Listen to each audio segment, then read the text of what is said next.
Shavasana. So Shava means corpse. We call that the final resting pose. It's really, really the final resting pose. Shava, corpse, asana, pose. So, so it's a pose that can just be a pose. Sorry, I don't have my tripod today and I'm like crouching over to be on the camera. It's a pose that can just be a pose that helps us relax, that teaches us how to let go and in awareness, because it's a pose that it's not to fall asleep, it is a practice. We are aware, we are present, and we learn to relax. It is a pose that bridges, it's the bridge to pranayama also. There's many bridges to pranayama. But in a deeper level, more than just learning to relax. Yes, that's important. Some of us don't know how to relax or don't allow ourselves to relax. So it's a pose that can help us learn to relax psychologically, emotionally, physically. But more than that, it can be at a deeper level a pose that teaches us to have a different relationship with death, or at least be open to changing our relationship with death. One thing is for sure, we're all going to die. That's just how it is. It's not fatalistic, it's just a fact. I'm not speaking emotionally, I'm just speaking factually. If I was to speak emotionally, I would speak differently. So since we know we're going to die, and in this society, death is it's looked upon as a very tragic and negative thing, and it can very well be, for sure. But it is also a very natural thing. Without death, there is no life, and without life, there is no death. So if we know we're going to die, instead of ignoring that, instead of choosing to look the other way, because when we are on our deathbed, it's the worst moment to begin making peace with death. I mean, you can, but you're already there, and it's, time is of the essence, and there's a bunch of other things that come into play. Can we, in the youth of today, the health of today, I am going to be 45 years old this month, June 27th, I will be 45 years old. In today's youth of 45, in 10 years, I will be older than today. And in 10 years, I will look back and be like, wow, 10 years ago, I was a bit younger, So today is the youngest we'll ever be for the rest of our lives. Like today, like living right now, not 10 years ago or when I was in my 20s or but today, in reality, I'm living today. This is the present moment. I'm 45 or almost, doesn't matter, basically there. Can I today, in the youth of today, and not in the youth of, my 10 years from now,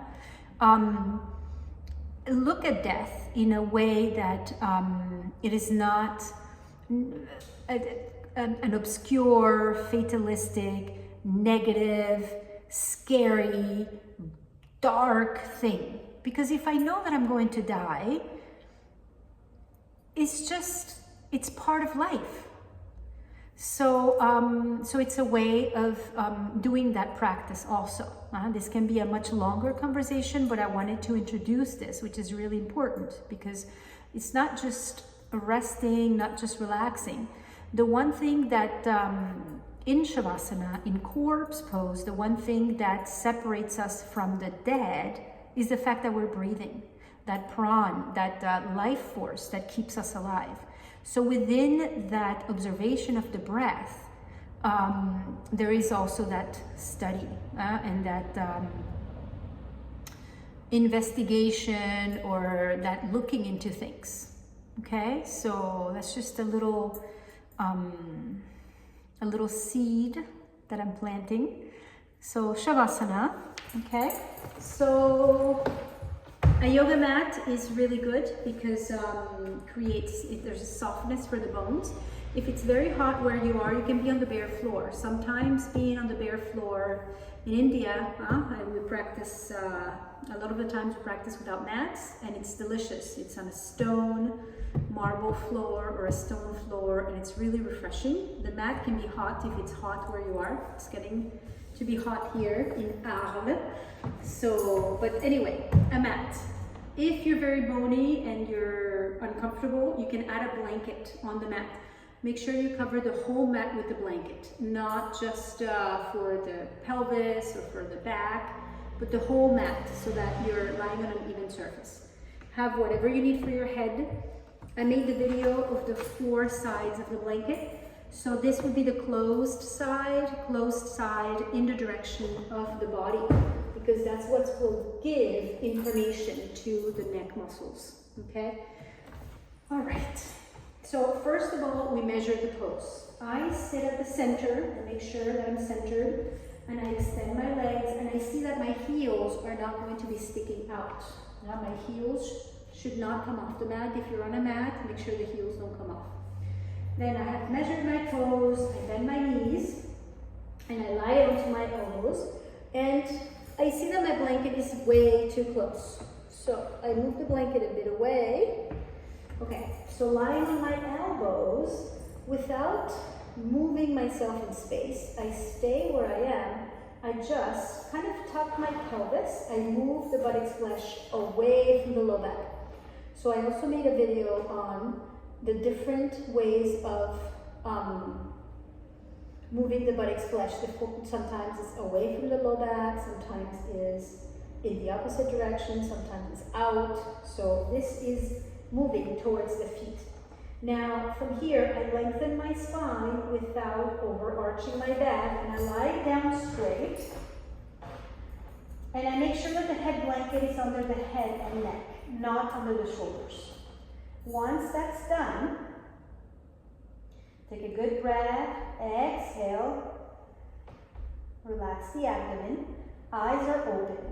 Moving the buttocks flesh away from the low back again, using the hands to iron that buttocks flesh away. One thing is ironing it away, and then another thing is spreading the muscles around the tailbone. Something I learned from Lois. So moving the buttocks flesh away, once you get to the tailbone, you sit on your hands. Let the weight of the pelvis settle down. And the fingertips, you kind of dig them there, close to the tailbone, and then you spread that flesh out to the sides, away from the center line of the body, and then you release. So you have lengthened and you have spread the base of the spine. Now, the legs, stretching the legs out, big toes together, heels together, and use your hands to lift the head up. I use my hands to lift my head and see, am I centered? So I want to be centered with the center line of my body. Lengthen the backs of the legs. And as I lengthen the backs of the legs, I move the feet about mat width apart. It could be less, but just because it's for beginners, Shavasana for beginners, feet mat width apart. And then I relax my legs. And as I relax my legs, I take a look. Is one leg further away from the center line than the other? Are both legs equidistant from the center? So I adjust if necessary, and are they both releasing the same way? So one leg releasing less, one leg rolling out more. So taking note of all that, then lengthening the back of the neck, placing the head down. Now we're gonna release the neck muscles the same way that we did the base of the spine. The base of the spine will lengthen and spread. With the neck, we'll do the same. Use both hands from the base of the neck, palms facing up. I kind of sweep through the whole back of the neck, and I get to the back of the head. And I sit my head onto my fingertips.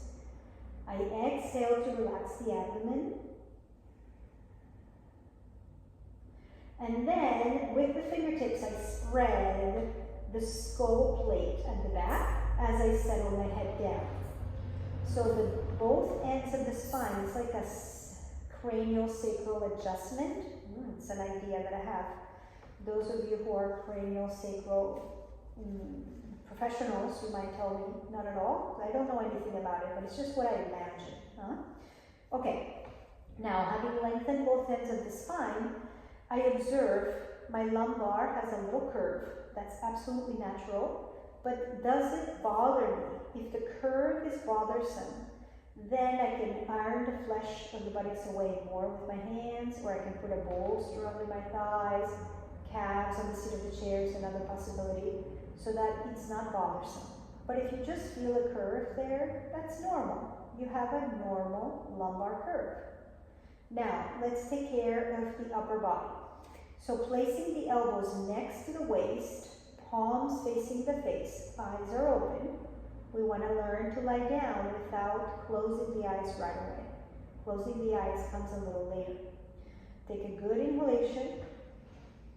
And as you exhale, relax the abdomen. Relax the legs. And then pressing the upper arms down, we want to slide the shoulder blades a little bit down the back, away from the neck, but not so much as to scrunch the muscles and the skin of the back of the body. So you want to move the shoulder blades down, but don't create kind of an uncomfortable feeling there of all the musculature being gathered in the lumbar or the mid-back. Now, having slid the shoulder blades down, feel the top of the shoulder blades, the spine of the shoulder blades. Let the spine of the shoulder blades come down towards the floor, and then move the elbows out away from the waist. So the elbows will be at the edges of the mat now. And as you lengthen the back of the arms, place the arms down on the floor. Lengthening the back of the arms, so the back of the arms run long, and the arms are kind of straight. From the shoulders to the hands is a long line at an angle, maybe a 45-degree angle or so from the body. Make sure you don't bend the elbows and reach the hands up like a W. So keep the arms long and straight, and then you relax them. Roll the upper arms out so that you're more on the index finger knuckle or the middle finger knuckle, and not so much on the pinky finger knuckle. And the arms are now relaxed. The upper arms are rolling out. The armpit chest is spacious and aerated. The feet are met with the parts of the leg pits, if we can say, the groins are also soft and aerated. And now we're going to close the eyes. If you have depression or anxiety, keep your eyes open. But otherwise, take a good inhalation, and as you exhale, close your eyes. You close your eyes through the exhale. So you close your eyes in an aware manner, so that you remain alert. In Shavasana, we are alert. We are in our parasympathetic nervous system, our relaxation response, but we are alert. We're not drifting into sleep. And as you relax your arms and you relax your legs, those are your organs of action. Observe if you feel that you are even. Are your arms equidistant from the center line of the body? Adjust if necessary. Are your legs equidistant from the center line of the body?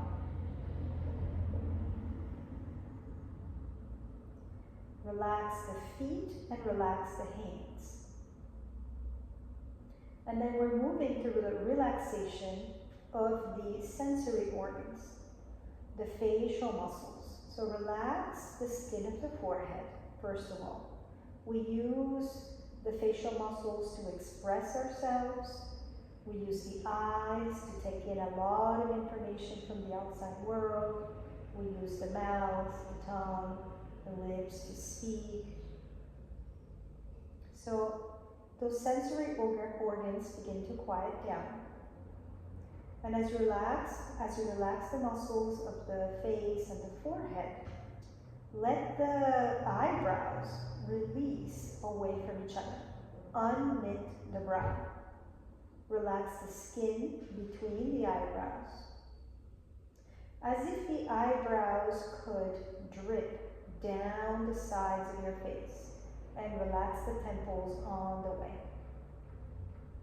Relax the skin of the temples. And relax the eyes. Observe the eyeballs. The eyes should be absolutely quiet, so they're closed. Sometimes when the eyes are closed, they're still moving under the eyelids. So can you quiet the eyeballs? Can you let them settle down, become still? And it's important that it's not an imposition. It just is the natural state of your nervous system, the natural state of your eyes. They just want to relax. If the eyes are still moving about, then open them again and give them time. Give your nervous system time to settle down before you close them. And observe the eyelids. The eyelids are gently covering the eyeballs. And there's that skin, that membrane on the inner eyelid that is directly in contact with the eyeballs.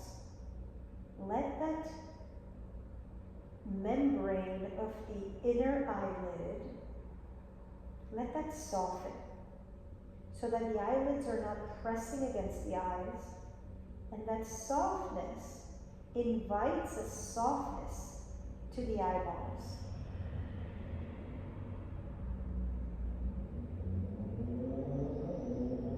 Relax the cheekbones and the skin over the cheekbones.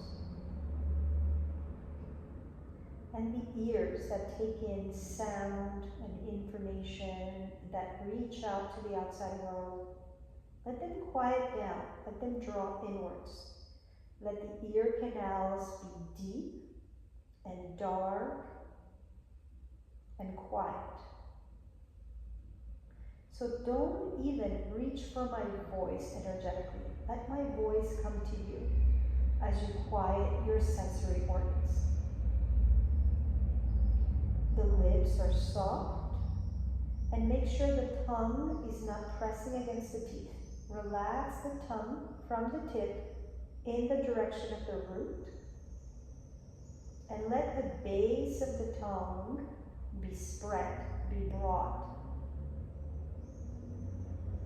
so that the throat inside can soften, it can be spacious, it can maintain its tube-like shape.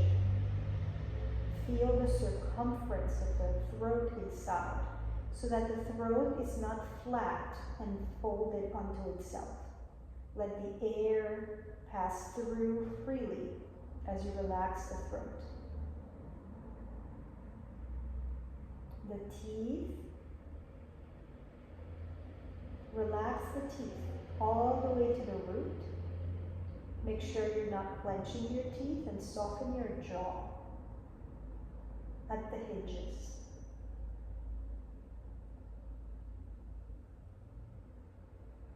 The lips are soft, and they are in a state of touching, not touching.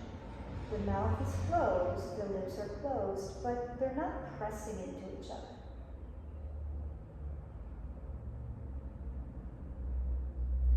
Observe your breath.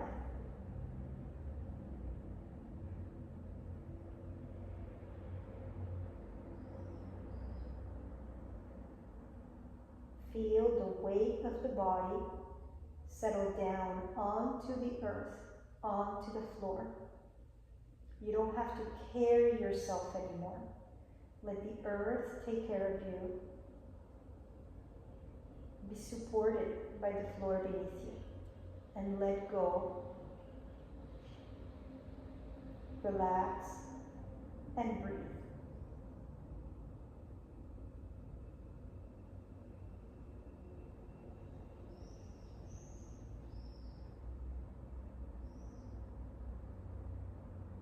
Observe the abdomen relax on the exhalation. It's a natural phenomenon.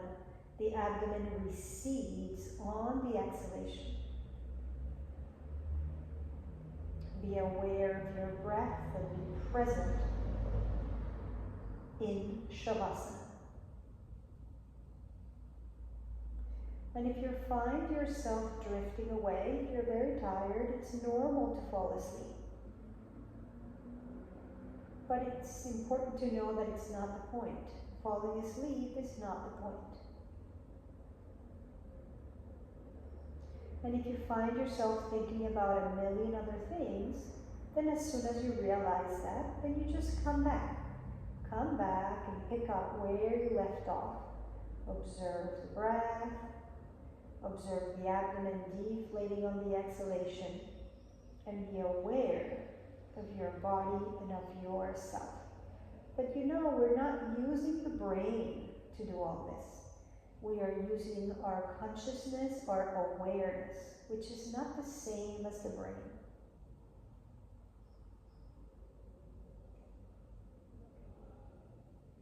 Be aware and let the brain rest.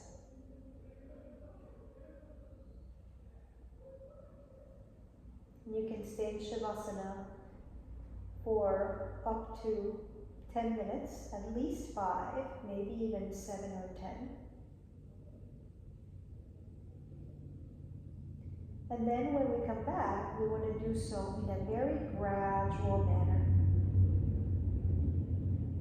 So on a normal inhalation, you'll open your eyes, as Lois would say, reluctantly. You open your eyes just to let the light come, but don't rush to meet the outside world. The eyes are absolutely passive. One arm at a time, bend your elbows and rest your hands somewhere in your abdomen. And one leg at a time, bend your knees and bring your feet flat to the floor.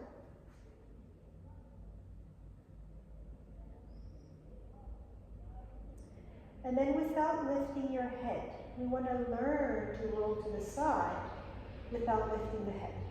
So the right arm will extend along the floor over the head. And with your left hand, you can grab your head blanket. You'll sandwich it between your right arm and your head.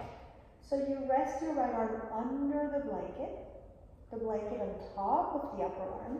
And as you roll to the side, you'll rest your head on that blanket.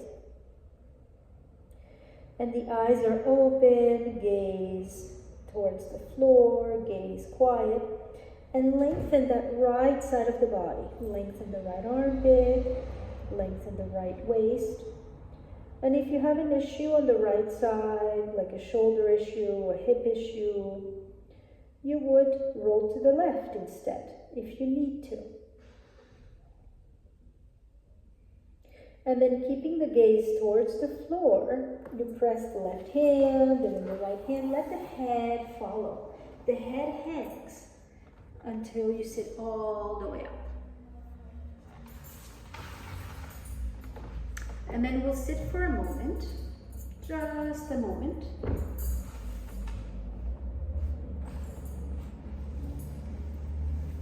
Sitting well in Swastikasana with your eyes closed, and just take a few breaths there.